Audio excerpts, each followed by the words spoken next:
Hello everyone, my name is Ling Minghui. This year I'm 12 years old. For today's video, we're going to be talking about future consequences. So, in your life, there's going to be a lot of situations where you have to make a decision, right? Probably a lot. For sure, a lot. Like, even a decision of, okay, what should I say in my video is something that's going to have consequences. And every action has consequences. Just like I've said, even deciding what do you eat today has consequences. Or maybe even deciding like where would you eat today will have consequences. And the consequences just matter between like is it that dangerous or is it that subtle to us that we don't even care and we don't even notice the consequence. So as bigger as the choice is, the bigger the consequence will be. Every action has a consequence. Even if you guys just only find the good thing on that decision, in the future there's gonna be a time where you say, I regret doing this. And so now we are going to be looking at how to list our future consequences through 3 maps. Okay, so basically, for example, if you are deciding, okay, I have saved a lot of money and I want to buy myself a new device for the summer. Okay, so I'm deciding on whether or not should I buy the phone or should I buy the iPad. Okay, so these are my 2 choices. And now, before I make my choices, I want to think about the consequences first. So first, I'm going to be listing out the phone. First here is about the pros of buying a phone. So the pros of buying a phone is first, it's convenient. It's really small, so you could bring almost everywhere. You could put it in your pocket, you could put it in your handbag, or even you just could hold it or put it in your hoodie, which is a lot convenient. Next, it's cheaper than an iPad, right? Like for example, a phone is about $500, but an iPad costs about like 600 or 700. So that's the difference. So if your budget is just okay, 500, then the phone will be a better option for you. Next is that it has more use, especially when you're like a content creator and you like take pictures, you take vlogs, or you like do things like that.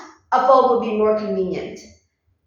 What about the iPad? Convenient. First, it has a big screen, and so that's what basically the iPad is, right? It has a bigger screen, so you could do things like you could record things down. You could like try to like do work on there, just as like a whole laptop, which is so convenient. Or you could try like e-drawing on there, digital drawing, or digital coding on there because the screen is bigger, and also you could link the what is that? It's like the keyboard to the iPad, which is way much more use than the phone. Next, it usually will have bigger like bigger gigabytes, and so that's what that happens when you guys are buying some iPads.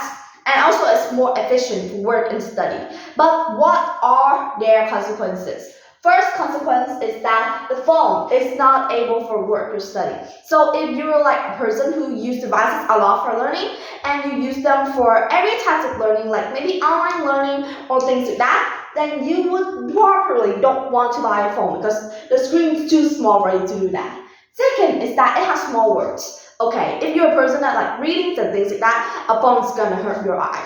Or what about the less use of it? You can't learn on it, you can't type on it, you can't draw on it. It's too small for that.